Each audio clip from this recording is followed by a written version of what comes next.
어떤 교회에 젊은 전도사님이 계셨는데요. 근데 이 전도사님이 정말 열심히 기도를 하는 거예요. 뭐라고 기도하나? 그 기도하는 소리를 들어봤더니 주여 은혜를 주시옵소서, 은혜를 주시옵소서.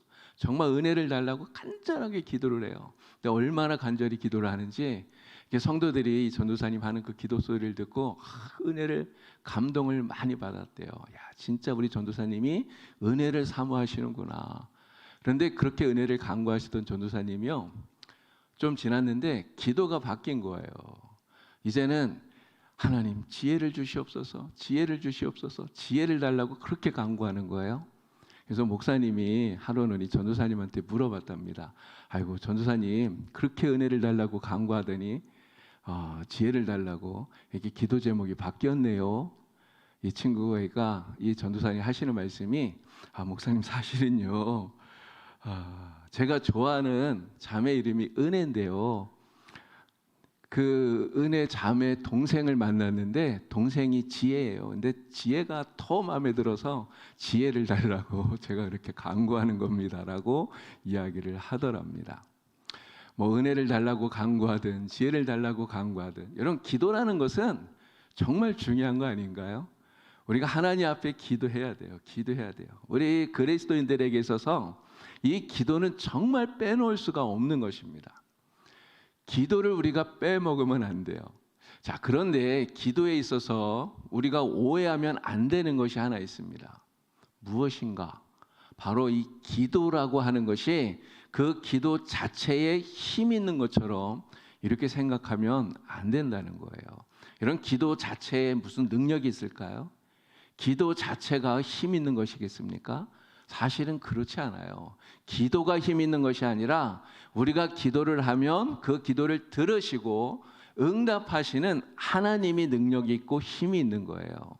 이런 기도가 귀한 것 아닙니까? 왜 기도가 귀할까요? 우리가 기도를 하면 그 하나님의 능력을 공급받고 하나님의 힘을 받고 하나님의 은혜를 받고 하나님이 살아계시는 그 역사를 이 기도를 통해서 우리가 경험할 수 있기 때문에 바로 하나님의 은혜와 힘을 얻는 통로가 되는 이 기도가 중요하다, 귀하다, 이렇게 이야기를 할 수 있는 것입니다. 자, 우리 성경에는요, 하나님께서 우리가 기도하면 우리에게 응답하신다고 하는 이 말씀이 계속해서 나오고 있어요. 예레미야 33장 3절 말씀, 우리가 너무나 잘 아는 말씀 아닙니까? 너는 내게 부르짖으라, 내가 내게 응답하겠고 내가 알지 못하는 크고 비밀한 일을 내게 보이리라. 하나님께서 말씀합니다. 내게 부르짖어라. 부르짖는 게 뭐예요? 이게 기도하는 거잖아요. 기도하면 하나님 어떻게 하신다고요? 내가 내게 응답하리라 약속하셨습니다. 신약에도 하나님께서 우리의 기도에 응답하신다는 대표적인 말씀이 마태복음에 나옵니다. 마태복음 7장에 보니까 예수님께서 이 말씀을 하셨어요. 구하라, 그리하면 어떻게 하십니까? 너희에게 주실 것이다.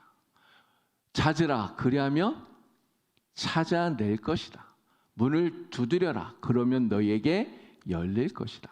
이게 구하는 자가 얻게 되고 받게 되고, 또 찾는 자는 찾아내게 되고, 두드리는 자에게는 열리는 이러한 기도의 응답을 하나님이 주신다, 우리에게 분명하게 약속을 하고 있는 것입니다.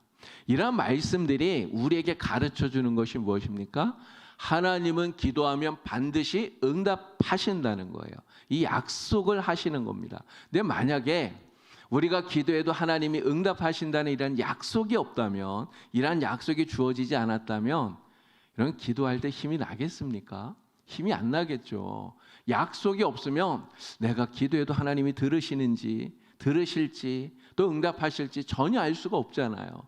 그래서 힘이 나지도 않을 거고요. 기도할 재미도 맛도 없을 겁니다. 그러나 성경에 하나님이 분명히 약속하고 계셔요. 내게 부르짖어라, 내게 기도하라, 내가 듣고 응답하리라, 가장 좋은 것으로 주리라, 주님께서 말씀하셨습니다. 우리 하나님의 약속의 말씀을 믿으시고 하나님 앞에 간절히 구하셔서 기도하셔서 하나님의 큰 은혜와 복을 받는 여러분이 되기에 우리 주님의 이름으로 간절히 축원합니다. 자, 세상에 있는 모든 종교는 다 기도가 있어요. 이런 기독교에만 기도가 있는 게 아니에요. 모든 종교는 다 기도를 합니다. 세상의 그 모든 종교들이 가지고 있는 이 기도의 공통점은 무엇일까요? 내 마음 속에 내가 바라는 것, 내가 원하는 것을 내가 믿는 신에게 그것을 이루어 달라고 비는 거예요. 이게 세상 모든 종교가 가지고 있는 기도의 공통적인 모습입니다. 옛날 우리 어머니들이 정한수를 떠놓고 간절하게 빌었어요. 뭐라고 빌었습니까? 비나이다, 비나이다. 우리 남편 회사에서 잘 되게 해주세요. 승진하게 해주세요. 비나이다, 비나이다. 우리 아들 공부 잘하게 해주세요. 잘 되게 해주세요. 이게 빌잖아요. 무엇을 빕니까? 내 마음에 이루고 싶은 간절한 소원, 이것을 이루어 달라고 비는 거예요. 이게 세상 모든 종교의 공통점이에요. 우리 기독교는 그럼 그렇게 안 하나요? 우리도 그렇게 하잖아요. 여러분들의 마음속에 간절히 기대하는 거, 소원하는 거, 이루고 싶은 거 하나님 앞에 가지고 나와서 하나님 이루어 달라고 간절히 기도합니다. 자, 그런데 우리 기독교의 기도가 다른 모든 종교들이 하고 있는 이 기도와 다른 점이 있어요. 여러분, 그 다른 점이 뭘까요? 세상 모든 종교는 다 내가 원하는 거 이루어 달라고 기도하는 여기에서 머무르지만 기독교의 기도는 여기서 한 단계 더 올라갑니다. 바로 하나님의 뜻을 구하고 하나님의 뜻을 이루게 해달라고 그렇게 기도하는 거예요. 예수님께서 주기도문을 우리에게 가르쳐 주지 않았습니까? 이런 주기도문을 보면 그렇게 시작을 해요. 하늘에 계신 우리 아버지여, 이름이 거룩히 여김을 받으시오며 나라가 임하시오며 뜻이 하늘에서 이루어진 것 같이 땅에서도 이루어지이다. 이렇게 시작을 합니다. 자, 그런데 이 기도를 보면 우리가 원하는 거 이루어 달라는 내용이 먼저 나오는 게 아니에요. 그렇지 않나요? 우리에게 일용할 양식을 주세요. 우리의 죄를 사해 주세요. 이러한 내용이 먼저 나오는 것이 아니라 뭐가 먼저 나옵니까? 하나님의 이름이 거룩히 여김을 받으시기를 기도하고 있습니다. 하나님의 나라가 이 땅에 우리가 살아가는 삶에 이루어지기를 기도하고 있어요.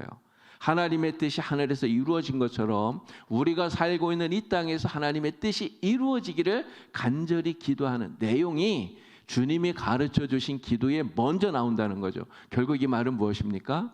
우리가 기도하면서 내가 필요한 오늘 우리의 양식을 구하지만 그러나 이것만이 아니라 이것보다 사실은 더 먼저 더 중요한 것이 기도를 통해서 하나님의 뜻을 구하고 하나님의 뜻을 이루어가는 바로 이것이 오늘 우리가 하나님 앞에 드리는 기도라고 하는 것을 이야기하는 거죠. 이게 세상의 다른 모든 종교들의 기도와 우리 기독교 기도의 다른 점이라고 하는 거예요. 요한도 똑같은 이야기합니다. 요한일서 5장 14절을 보니까 이렇게 이야기를 해요.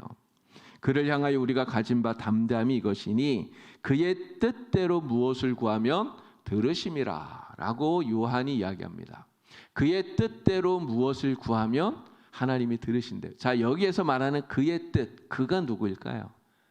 그가 누구일까요? 내가 아닙니다. 나의 뜻대로 무엇을 구하면 하나님이 들으심이라가 아니에요. 그의 뜻대로는 바로 하나님. 하나님의 뜻대로 우리가 무언가를 구하면 하나님이 들으시고 응답하신다는 거예요. 바로 하나님의 뜻이 오늘 우리에게서 이루어지기를 우리가 간절히 하나님의 뜻대로 구하면 하나님께서 우리를 사용하셔서 하나님의 역사를 오늘 우리가 살아가는 이 세상 속에 이루어 가시는 줄로 믿습니다. 오늘 우리가 하나님 앞에 기도해요. 저도 여러분들과 함께 기도합니다. 근데 자, 우리가 드리는 이 기도가 어떤 기도해야 될까요? 그냥 어린아이처럼 내가 마음속에 원하는 거, 내가 소망하는 거 이루어 달라고 그냥 떼쓰는 이러한 수준의 기도에 우리가 머물러 있으면 안 돼요. 이러한 기도가 필요가 없다는 이야기가 아닙니다. 내가 원하는 거, 내가 계획하는 거 정말 하나님의 뜻 안에서 잘 이루어지게 해달라고 우리는 기도해야 돼요. 그런데 하나님이 그거 이루어 주시지 않았을 때 막 어린아기가 막 떼를 쓰듯이 그냥 이렇게 떼쓰는 여기에서 머물러 있으면 안 되고 우리의 기도의 수준이 한 단계 더 올라가야 된다는 거죠. 어디까지요? 하나님의 뜻을 찾고 하나님의 뜻을 구하는 보다 더 성숙한 기도의 수준으로 기도의 수준이 올라가야 됩니다. 그래서 주님께서 그렇게 기도하셨듯이 우리는 기도를 통해서 하나님의 뜻을 찾고 하나님의 뜻을 구하고, 그리고 그 하나님의 뜻이 오늘 나를 통해 또 우리 교회를 통해 이 땅에서 이루어지기를 간절히 구하고 그 뜻을 이루어갈 수 있는 우리 봉산교회 모든 성도님들 되기를 우리 주님의 이름으로 간절히 축원합니다. 자, 기도에 대해서 우리가 한 가지 더 또 생각해 볼 것이 무엇인가? 기도는 알라딘의 요술램프가 아니다라고 하는 것입니다. 어떤 사람들은 그렇게 생각을 해요. 내가 기도하면 하나님이 이 알라딘의 요술램프에 이 지니처럼 펑 나타나서 내가 원하는 거 들어주실 거야 라고 생각하는 사람도 있겠죠. 근데 이렇게 생각한다면 이것은 기도에 대해서 아주 많이 오해하는 것입니다. 이거는 착각하는 거예요.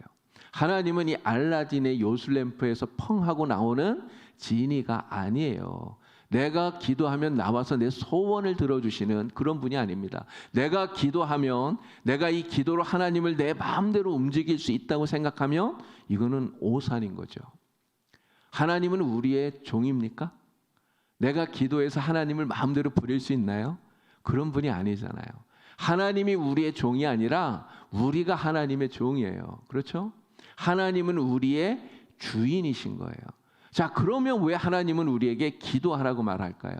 왜 기도하라고 말씀하셨을까요? 기도하라고 하신 이유는 바로 우리의 인생의 모든 일을 주관하시는 분이 하나님이시다라고 하는 것을 이 기도를 통해서 알려주시기 위해서 기도하라라고 하는 것입니다.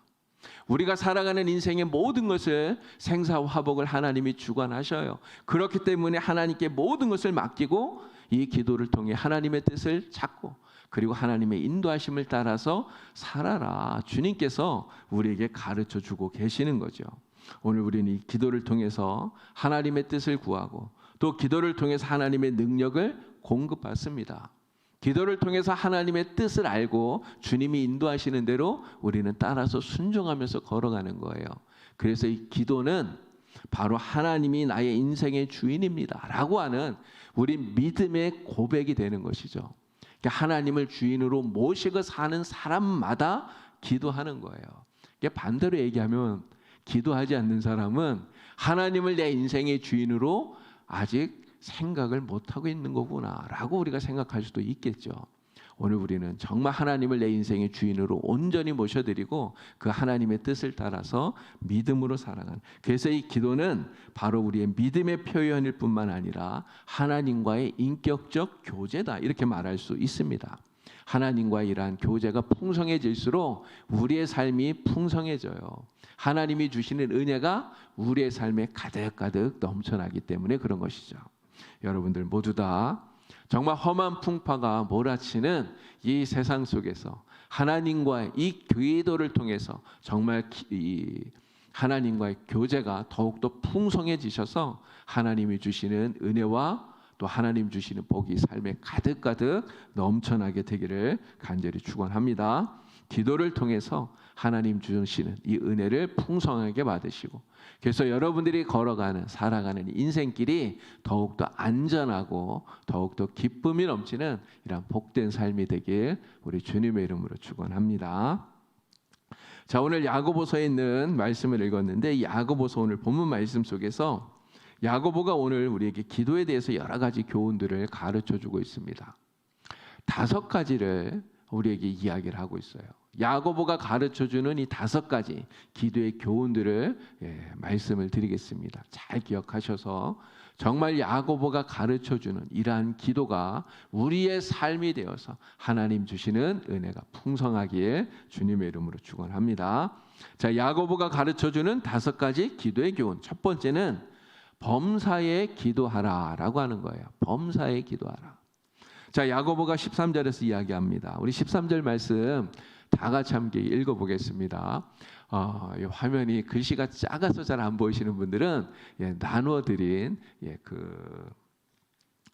요거 나눠드린 거 보시면 여기 성경 말씀 읽습니다. 그러니까 요거 보시고 같이 읽으시면 되겠습니다. 자, 13절 다 같이 크게 읽겠습니다. 너희 중에 고난 당하는 자가 있느냐? 그는 기도할 것이요. 즐거워하는 자가 있느냐? 그는 찬송할지니라. 아멘. 자, 고난 당하는 자는 뭐 하라고요? 기도하래요. 자, 즐거운 자는 지금 뭘 하라고 또 야고보 이야기합니까? 뭐 하라고요? 찬송하라 그랬어요. 자, 그런데 찬송은 곡조가 있는 기도라고 이야기합니다. 결국은 고난 당할 때도 기도하고 즐거울 때도 기도하라라고 하는 이야기인 거죠. 그래서 사도 바울이 똑같은 이야기를 하지 않았습니까? 데살로니가전서 5장 17절에서 이야기하잖아요. 범사의 모든 순간순간 항상 쉬지 말고 기도하라라고 이야기를 해요. 우리의 삶의 모든 상황 속에서 우리가 반드시 해야 될 것, 그것이 무엇입니까? 그게 기도예요. 절대로 기도를 쉬면은 안 됩니다. 자, 그런데 우리가 고난을 당할 때, 특별히 이 고난을 당할 때 우리의 입술로 범죄하기가 정말 쉬워요. 우리의 입에서 고난 당할 때 감사보다 불평과 원망이 나오기가 훨씬 더 쉽다는 거죠. 자, 고난 당할 때 우리가 이 입술로 범죄하지 않기 위해서, 우리가 원망과 불평하지 않기 위해서 어떻게 하면 좋을까요? 먼저 기도하면 됩니다. 불평과 원망이 나오기 전에 먼저 기도하는 거예요. 그러면 불평과 원망이 나올 일이 없겠죠. 자, 우리가 고난을 당할 때 기도하면 하나님께서 응답하시는데 두 가지 방법으로 하나님께서 응답하실 수 있어요. 첫 번째는 우리가 기도하면 하나님께서 우리의 상황과 형편을 바꾸어 주시는 것입니다. 그래서 그 상황과 형편이 바뀌어서 우리가 그 고난을 이길 수 있도록, 극복할 수 있게 하나님이 만들어 주시는 거죠. 그리고 또 하나는 우리가 기도하면 기도하는데도 상황이 바뀌지 않아요. 아무런 형편도 바뀌지 않아요. 아무것도 변하지 않는데 기도하면 기도하는 그 사람의 마음을 바꿔주시는 거예요. 내 마음이 바뀌어서 그래서 그 고난을 이겨내도록, 극복하도록 하나님이 만들어 주신다는 거예요. 자, 이것을 잘 볼 수 있는 그러한 모습이 바로 그 야곱의 첫 번째 아내였던 레아에게서 우리가 잘 보게 됩니다. 레아가 야곱의 첫 번째 부인 아닙니까? 그런데 남편의 사랑을 받지 못해요. 이 남편인 야곱의 마음은 온통 라헬에게 가 있는 거예요. 원래 처음부터 사실 라헬을 사랑했었으니까 그렇겠죠. 자, 그런데 어쨌든 레아가 야곱과 결혼을 했잖아요. 그러면 남편의 사랑을 받고 싶지 않겠습니까? 그런데 그 남편의 사랑을 받질 못해요. 늘 라헬과 이렇게 붙어있는 이 야곱을 보면서 레아의 마음이 어땠을까요? 정말 시기하는 마음이 가득했을 겁니다. 그래서 분노와 억울함과 이러한 마음이 가득했을 거예요. 여러분, 그러한 마음의 기쁨이 생길 수가 없는 거죠. 자, 그런데 하나님께서 이러한 레아에게 먼저 자녀를 주십니다. 그래서 첫 번째 아들을 낳았어요. 그 아들의 이름이 뭐예요? 그 아들의 이름이 르우벤입니다. 르우벤. 르우벤이라고 하는 이 아들의 이름의 뜻은 보라 아들이라는 뜻이에요.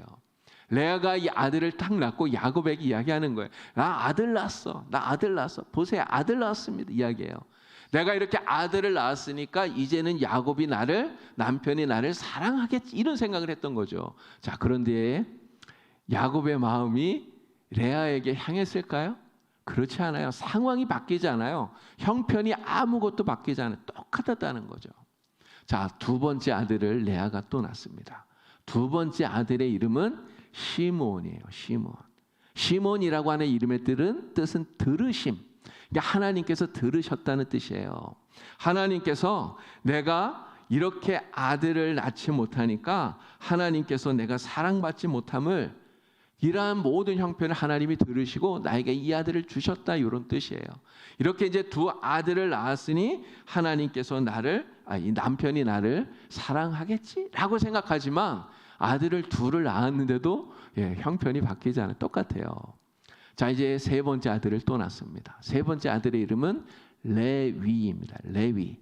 레위라는 뜻은 연합함이라는 뜻이에요. 레아는 이 레이를 낳고 그런 생각을 했던 것 같아요. 야, 이제 내가 이렇게 아들을 3명이나 낳아주었으니까 이제는 남편이 나와 연합하겠지라고 생각을 했을 거예요.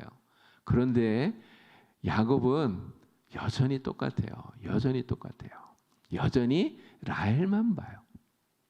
자, 네 번째 아들을 낳았습니다. 네 번째 아들의 이름이 뭘까요? 네 번째 아들은 유다입니다. 유다. 유다는 찬송이라는 뜻이에요. 찬송. 여러분, 이 네 번째 아들을 낳으면서 레아의 상황은 바뀌지 않았어요. 여전히 남편은 라헬만 사랑하는데 여러분 무엇이 바뀌었을까요? 레아의 마음이 바뀐 거예요. 마음이. 레아가 무슨 생각을 했겠습니까?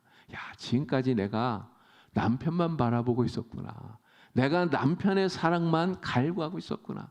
그것이 아니라 이제는 내가 하나님을 바라보고 하나님의 사랑을 구해야겠구나. 그러니까 하나님을 바라보기 시작한 거예요. 하나님을 바라보면서 하나님을 찬송하는 거예요. 그래서 네 번째 아들의 이름을 유다, 찬송함이라고 이름을 지었던 거예요.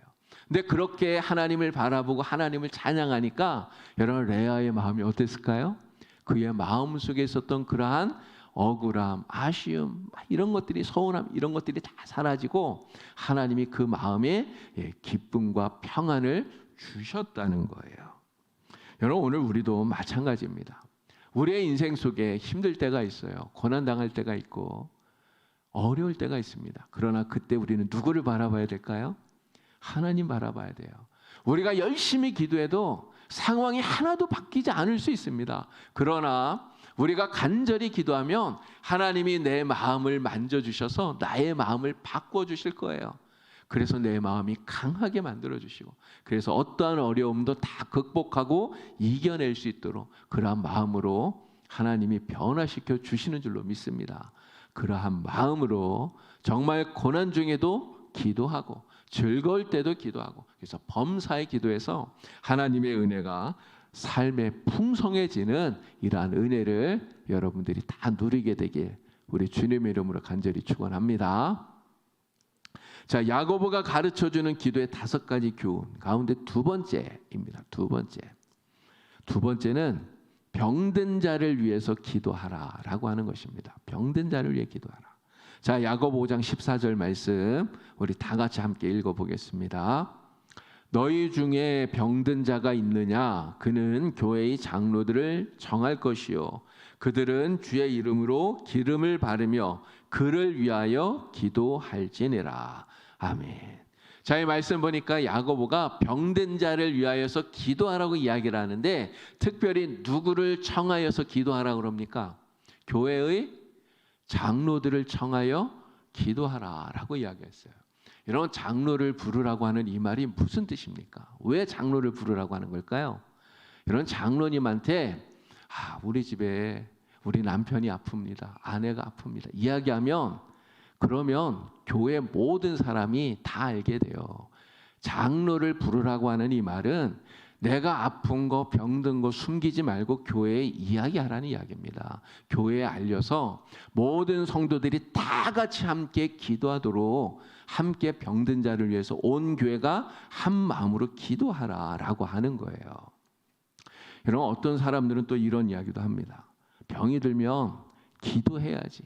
약을 먹거나 병원에 가는 것은 신앙적인 태도가 아니다라고 주장하는 사람도 있어요. 특별히 베레아 귀신론을 주장하는 이단입니다. 김기동 씨, 이러한 사람들이 이러한 주장을 해요. 이런 그 김기동 씨는 뭐라고까지 말합니까? 이렇게 막 움직이다가 어디 부딪혀서 뭐 뼈가 부러지거나 골절되고 막 이런 거 있잖아요. 근데 이런 것도 다 귀신의 역사라고 이야기한단 말이에요.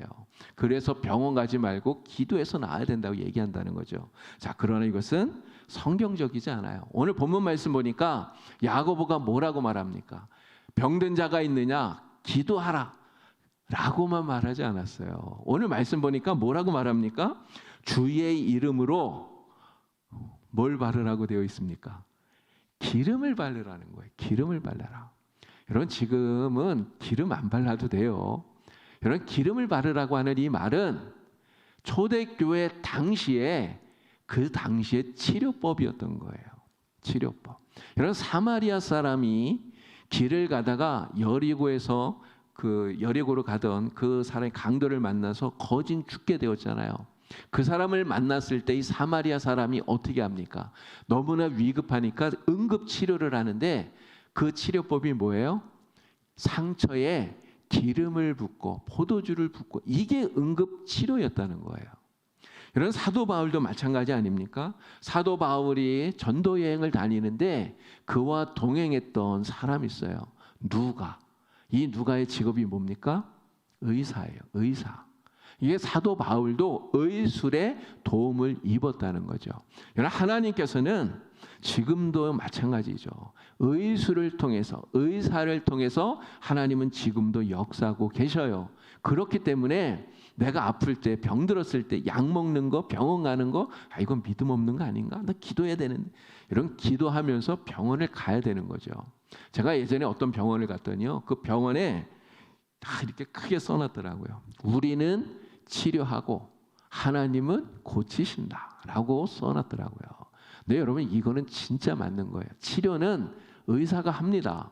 의사가 수술도 하고 치료해요. 그런데 의사가 수술하고 치료하고, 여러분, 낫게 하는 것은 의사가 하는 게 아닙니다. 누가 하는 거예요?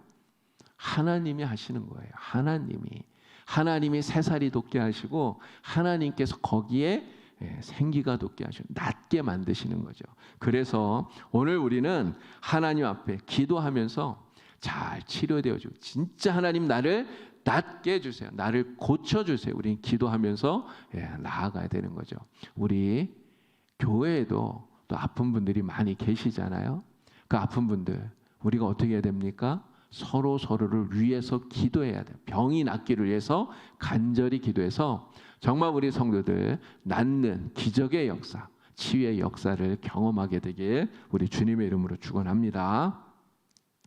야고보가 가르쳐주고 있는 기도의 5가지 교훈 가운데 3번째는 믿음으로 기도하라라고 하는 것입니다. 믿음으로 기도하라. 자, 5장 15절을 다 같이 함께 읽겠습니다. 믿음의 기도는 병든 자를 구원하리니 주께서 그를 일으키시리라. 혹시 죄를 범하였을지라도 사하심을 받으리라. 아멘. 믿음의 기도를 이야기합니다. 믿음의 기도. 여러분, 우리가 기도하면서 이거 될까? 이거 하나님도 안 되는 거 아니야? 여러분, 이렇게 기도하면 하나님께서 기뻐하시겠습니까? 의심하면서 기도하면 하나님이 기뻐하시지 않는단 말이에요. 제가 전에 어떤 목사님에게 그 이야기 들었어요. 목사님과 아들하고 딸이 있는데 그 아들이 너무너무 막 이렇게 문제가 있어갖고 막 고민을 하는 거예요. 그랬더니 그 딸이 그 누나인데 동생한테 얘기했대요. 야, 너 그렇게 고민하지 말고 기도해. 기도하면 하나님이 들어주셔. 그랬더니 그 아들 하는 말이, 누나 이건 기도해도 안 돼. 이렇게 이야기하더래요. 목사님 아들인데 그런 이야기 하더랍니다. 근데 우리가 그러한 마음으로 이거는 기도해도 안 돼. 이런 마음을 품고 기도하면 그러면 진짜 안 돼요. 그러니까 하나님께서 어떤 마음으로 기도하라는 거예요? 내가 기도하면 하나님 반드시 들으시고 응답하신다. 이 믿음을 가지고 기도하라는 겁니다. 여러분 모두 다 이러한 확신을 가지고 기도하는 그러한 기도의 용사들이 되기를 우리 주님의 이름으로 축원합니다. 12년 동안 혈루증을 앓았던 여인이 있었어요.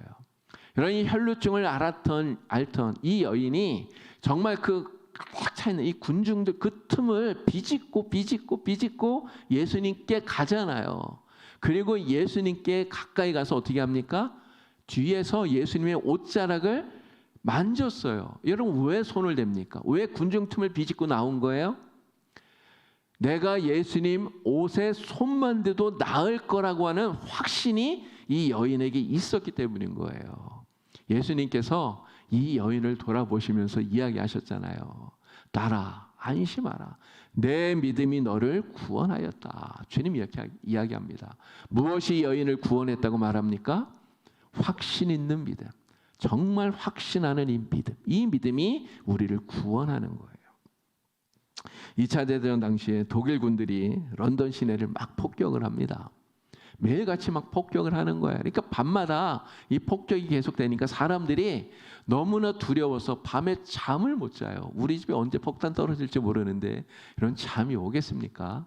그런데 한 할머니가 그 요란한 이 밤에도 잠을 잘 주무시는 거예요. 이게 사람들이 너무나 신기해서 할머니에게 물었답니다. 할머니는 어떻게 그렇게 막 폭격이 퍼부어지는데 그 밤에도 이렇게 편히 주무십니까? 그 비결이 뭡니까? 할머님이 이렇게 말씀하셨대요. 나는 매일 밤마다 하나님께 기도합니다.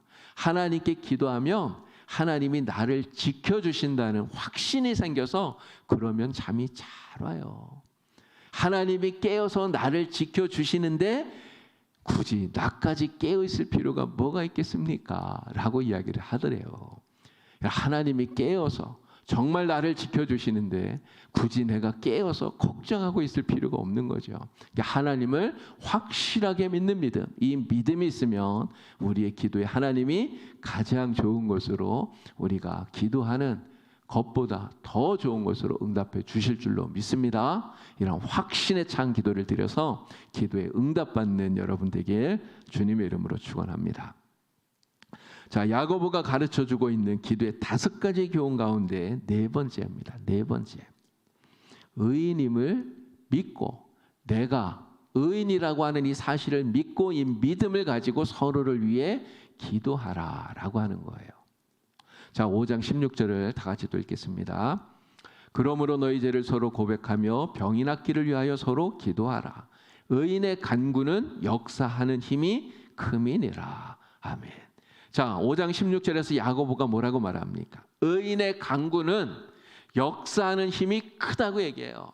여러분 맞죠? 의인의 간구는 큰 역사를 이룹니다. 자, 그런데 의인 이렇게 딱 얘기하면 괜히 마음이 좀 찔려요.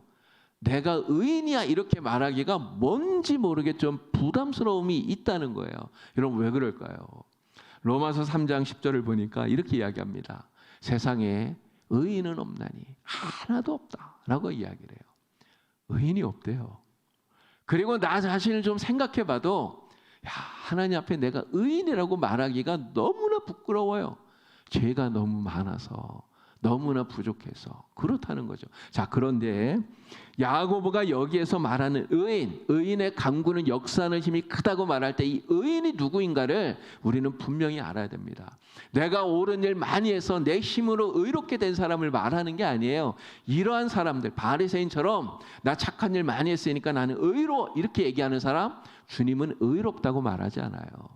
여기서 말하는 의인은 예수님을 의지하는 사람입니다. 하나님을 의지하는 사람이야. 예수님의 피로 그 죄 씻음을 받고 하나님의 백성이 되어서 하나님이 너는 이제 예수 피로 깨끗이 씻음을 받았으니 너는 죄인이 아니야. 이제 너는 의인이야. 의로운 사람이 되었어 라고 하나님이 의롭다고 인정해 주는 사람, 하나님에게 의롭다고 칭함을 받은 사람, 이게 의인이에요. 이러한 사람의 간구는 역사는 힘이 크다라고 야고보가 이야기를 하고 있는 것입니다.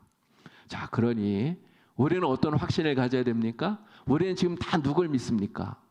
우리는 예수님을 믿잖아요. 예수님의 피가, 예수님의 보혈이 여러분을 정결하게 하였다는 것을 확신하시죠? 그러면 우리는 그 믿음으로 하나님의 자녀가 된 거예요. 그럼 하나님이 우리를 죄인이라고 부릅니까? 아니면 의인이라고 말씀하십니까? 의인이라고 부르셔요. 내가 예수님으로 말미암아 하나님 앞에서 의롭게 된 의인이라고 하는 이런 확신을 여러분 가지셔야 돼요. 이 확신을 가지고 담대하게 기도하는 여러분 되기를 바랍니다. 자, 이 확신을 가지고 16절에서 야고보는 또 뭐라고 말하냐면 서로를 위해서 기도하라는 거예요. 서로를 위해서. 여러분 서로를 위한 기도를 우리가 뭐라고 말하면 될까요? 요거 중보기도예요. 중보기도. 하나님은 내가 나를 위해서 기도해도 하나님 들어주십니다. 그런데 나를 위해서 기도하는 것보다 하나님 더 기뻐하는 기도가 어떤 기도일까요? 타인을 위해서, 다른 사람을 위해서 중보하면서 기도할 때 하나님이 그 기도를 더 기뻐하신다는 거죠. 이런 성경에 이러한 중보기도의 내용이 많이 나옵니다. 그 가운데 특별히 우리가 기억할 사람이 누구예요? 아브라함. 아브라함이 그 소돔성에서 죽어가는 조카 롯을 위해서 기도합니다. 롯을 구원해 달라고 기도해요. 그래서 그 아브라함의 중보 기도를 들으시고 하나님이 이 소돔성의 그 불타는 멸망 속에서 조카 롯을 구원해 주신 거 아닙니까? 모세가 또 중보 기도했잖아요. 이스라엘 백성들이 금송아지를 만들어 놓고 이게 하나님이라고 그 앞에서 막 우상 숭배하고 그러다가 하나님이 진노하셔서 이스라엘 백성들을 다 멸하시겠다고 하나님 말씀하시는데 그 하나님 앞에서 모세가 이스라엘 백성들을 위해서 중보하면서 기도합니다. 뭐라고 기도합니까? 하나님 제발 저 사람들을 우리 백성들을 다 살려주세요. 구원해 주세요. 라고 기도해요. 차라리 내 이름을 생명책에서 지우시고 그리고 저 사람들은 구원해 주세요. 모세가 이렇게까지 기도하는 거예요. 나를 버리시더라도 저들을 구원해 달라. 이러한 모세의 중보 기도를 들으시고 이스라엘 백성들을 하나님이 구원해 주신 거죠. 이처럼 중보 기도가 놀라운 능력을 가지고 있는 거예요. 하나님이 기뻐하신다는 거죠. 자, 그런데 신학자 가운데 이러한 주장을 하는 사람이 있습니다. 뭐라고 얘기하냐면 하나님과 우리 사이에 참된 중보자는 오직 예수 그리스도 한 분만 있다는 거예요. 그래서 하나님과 우리 사이에서 중보 기도를 할 수 있는 분은 오직 예수님 한 분밖에 없다라고 하는 거예요. 그래서 우리는 기도할 때 중보 기도라고 말하면 안 되고 굳이 이 말을 쓰려면 중보적 기도라고 해야 된다라고 주장하는 사람들이 있습니다. 여러분, 이 말이 맞는 말일까요? 틀린 말일까요? 이 말은 원칙적으로 맞는 말이에요. 틀린 말이 아닙니다. 이 사실이에요. 하나님과 우리 사이에 참된 중보자는 예수님밖에 없어요. 사람이 중보자가 될 수 없습니다. 자, 그런데 그렇다고 여러분 우리가 중보기도라고 하는 말을 얼마나 많이 썼습니까? 근데 이 말을 갑자기 중보적 기도 이렇게 바꾸려니까 말도 어렵고 힘들잖아요. 이런 짜장면이 맞아요? 자장면이 맞는 겁니까? 지금은 짜장면도 맞고 자장면도 맞아요. 그런데 한때는 짜장면이라고 말하면 틀리다 그래서 특히 아나운서 막 이런 사람들은 다 자장면이라고 말했던 때가 있습니다. 근데 짜장면 그러면 굉장히 좀 맛있을 것 같은데 자장면 이러면 왠지 맛이 없을 것 같아요. 여러분 짜장면이나 자장면이나 이게 중요한 거 아니잖아요. 여러분 우리가 중보 기도라고 말한다고 해서 물론 원칙을 따지면 신학적으로는 그럴 수 있지만 너무 이렇게 따지면 피곤합니다. 이미 중보 기도라고 하는 이 말은 우리가 다른 사람을 위해서 하는 기도라는 의미로 이미 우리 안에 굳어져 있어요. 그렇기 때문에 원칙은 그렇지만 그냥 다른 사람을 위해서 하는 기도도 중보 기도라고 불러도 크게 무리는 없다. 여러분들 이렇게 이해를 하시면 되겠습니다. 이제 중요한 것은 무엇입니까? 나만을 위해서 기도하지 말고 다른 사람을 위해서 정말 중보하면서 드리는 이 기도를 우리가 잘해야 된다라는 거예요. 특별히 우리 교회는 화요일 저녁에 이 중보 기도를 합니다. 헤세드 기도에 하잖아요. 이런 헤세드라고 하는 이 말은 자비, 하나님의 사랑이잖아요. 그러니까 하나님의 자비와 하나님의 사랑을 구하면서 우리가 기도하는 거예요. 근데 나에게 이러한 자비를 베풀어 달라고 기도하는 것이 아니라 병든 우리 형제들, 우리 성도들, 이웃들, 또 이 영주 땅에 하나님 모르는 우리의 이웃들, 이 나라와 이 민족을 위해서, 선교를 위해서 우리가 하나님의 자비와 은혜를 구하면서 중보하면서 기도하는 것입니다. 우리 이 헤세드 기도 여러분 특별히 기억하시고 많이들 나오셔서 함께 중보 기도에 동참해 주시기를 간곡히 부탁을 드립니다. 자, 이제 마지막 한 가지만 더 말씀을 드릴게요. 야고보가 가르쳐주는 이 기도의 5가지 교훈 가운데 마지막 5번째, 평범한 사람일지라도 기도해야 된다라는 것입니다. 평범한 사람일지라도 기도하라. 자, 5장 17절과 18절을 함께 읽겠습니다. 엘리야는 우리와 성정이 같은 사람이로되 그가 비가 오지 않기를 간절히 기도한즉 3년 6개월 동안 땅에 비가 오지 아니하고 다시 기도하니 하늘이 비를 주고 땅이 열매를 맺었느니라. 아멘. 여러분 엘리야 정말 대단한 사람이에요. 엄청난 사람입니다. 여러분, 엘리야가 했던 그 수많은 기적 가운데 우리 특별히 세 가지를 기억할 수 있어요. 갈멜산에서 이 바알의 선지자들과 대결해서 승리했습니다. 하늘에서 불이 내려와서 그 제단을 다 불태웠잖아요. 그 바알의 선지자들을 다 끌고 가서 죽였습니다. 어마어마한 일을 행한 거예요. 3년 6개월 동안 이스라엘 땅에 가뭄이 계속되었습니다. 3년 6개월, 엄청난 가뭄 아닙니까? 그런데 엘리야가 기도했더니 하늘에서 막 폭우가 쏟아져서 가뭄이 끝이 난 거예요. 또 사르밧 과부의 아들이 죽었습니다. 근데 그 죽은 아들을 엘리야가 기도했더니 죽은 아들이 살아났어요. 여러분, 이러한 기적은 정말 엄청난 것이죠. 자, 그런데 우리는 이렇게 엄청난 기적의 역사를 이룬 사람, 그래서 엘리야를 생각할 때 평범하게 생각하는 것이 아닙니다. 그는 특별한 사람처럼 생각한다는 거예요. 그런데 오늘 야고보가 뭐라고 말합니까? 엘리야는 특별하지 않다고 얘기해요. 엘리야는 특별한 사람이 아니라 우리와 성정이 같은 사람이다. 우리와 똑같이 엘리야도 그저 평범한 사람일 뿐이다 라는 거예요. 자, 그러면 우리와 똑같이 평범한 엘리야가 어떻게 이렇게 놀라운 이런 기적을 행할 수 있었습니까? 그 비결이 뭐예요? 기도라는 거죠. 기도. 근데 그냥 기도가 아니에요. 간절히 기도할 때.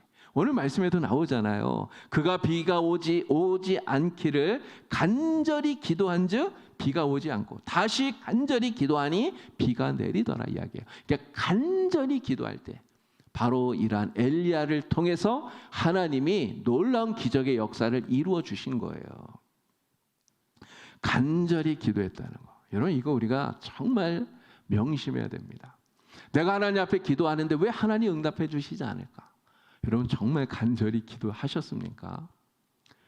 엘리야가 얼마나 간절히 기도했는지를 한번 생각해 보세요. 여러분, 그 갈멜산에서 바알의 선지자들과 함께 기도할 때 불을 내려달라고 정말 간절하게 그가 하나님 앞에 기도해요. 하나님, 불을 내려달라고 간절하게 부르짖어요. 그래서 3년 반 동안 가물었던 그 땅에 비를 내려달라고 엘리야가 기도하잖아요. 정말 간절하게 기도합니다. 성경을 보니까 무릎을 꿇고 머리를 무릎 속에 이게 파묻고, 여러분, 그 자세가 보통 힘든 자세가 아닐 것 같아요. 그런데 그러한 기도로 계속해서 기도해요. 그러면서 사환을 보내잖아요. 야, 가서 구름 있나 봐봐. 아무것도 없는데요. 또 간절히 기도합니다. 가서 또 봐봐. 7번까지 그렇게 기도를 하잖아요. 사르밧 과부의 죽은 아들을 살릴 때도 마찬가지 아닙니까? 그 아이의 위에 엎드려서, 그리고 계속해서 간절하게 기도해요. 근데 그렇게 간절하게 기도할 때 하나님이 그의 기도를 들으신 거예요. 우리가 하나님 앞에 기도하는데 정말 내 안에 이런 간절함, 그 기도를 하나님 이루시기를 간절히 바라는 이런 간절함이 없다면 여러분, 그 기도가 이루어지겠습니까? 우리가 평범하지만, 우리가 아무것도 아니지만 정말 간절함을 가지고 하나님 앞에 기도하면 하나님이 반드시 우리의 기도를 들으시고 엘리야에게 응답하신 것처럼 응답하여 주실 줄로 믿습니다. 여러분, 혹시라도 나같이 평범한 사람, 이러한 나같이 평범한 사람의 기도를 하나님 들으실까? 여러분, 이러한 생각은 절대로 하지 마세요. 내가 평범하다고 하는 것은 아무런 문제가 되지 않아요. 정말 문제는 간절하게 기도하느냐, 이게 문제인 것입니다. 우리는 정말 하나님 앞에 간절히 엘리야처럼 응답을 믿고 기도하는 그런 성도가 되기를 바랍니다. 그래서 엘리야가 하나님 앞에 귀하게 쓰임받았듯이 하나님의 놀라운 도구로 쓰임받는, 그래서 하나님의 역사를 이루는 여러분 되기를 우리 주님의 이름으로 간절히 축원합니다. 자, 건강한 사람과 병약한 사람의 차이가 무엇인가? 의사가 제일 먼저 뭐 합니까? 이게 맥박을 재보잖아요. 맥박이 뛰는 게 틀려요. 건강한 사람은 일정한 간격으로 맥박이 탁탁탁 뜁니다. 근데 병약한 사람은 그렇게 뛰지 않아요. 맥박이 제대로 뛰지 않으면 병든 사람이라는 거죠. 마찬가지로 우리의 신앙, 우리의 영적인 이 기도의 맥박이 일정하게 잘 뛰어야, 그래야 우리가 건강한 신앙인이라는 것입니다. 이 기도의 맥박이 뛰지 않거나 기도의 맥박이 약하면 그러면 우리가 영적으로 병약한 성도구나 라고 생각할 수 있겠죠. 만약에 이 기도의 맥박이 고르지 못하다, 이런 이 맥박이 고르게 뛰지 않는, 이거 부정맥이잖아요. 우리 영혼의 부정맥 환자가 되면 안 됩니다. 고르게 우리 기도의 맥박이 뛰어야 돼요. 새벽에도 뛰고 낮에도 뛰고 늘 뛰어야 됩니다. 기도의 부정맥 환자가 우리 교회 한 사람도 없기를 주님의 이름으로 축원합니다. 우리는 모두 다 기도의 맥박이 언제나 일정하게 힘차게 뛰는 이런 건강한 신앙인이 되어서 야고보가 오늘 우리에게 이야기하듯 정말 믿음의 기도로 하나님의 놀라운 은혜와 복을 풍성히 받게 되기를 우리 주님의 이름으로 간절히 축원합니다. 기도드리겠습니다. 하나님 아버지, 우리 봉산교회 모든 성도들이 정말 오늘 야고보가 우리에게 가르쳐 주듯 하나님 앞에 믿음으로 기도하게 하여 주셔서 하나님 우리에게 이루어 주시고자 하시는 하나님의 선하신 뜻이 우리를 통해 이 땅에 이루어질 수 있게 하여 주시고, 또 우리의 삶 속에서 하나님의 풍성한 은혜를 누리면서 우리의 영혼의 힘을 얻고 건강한 신앙생활할 수 있도록 참으로 복된 성도 되게 주님 인도하여 주시옵소서. 예수님의 이름으로 기도드리옵나이다. 아멘.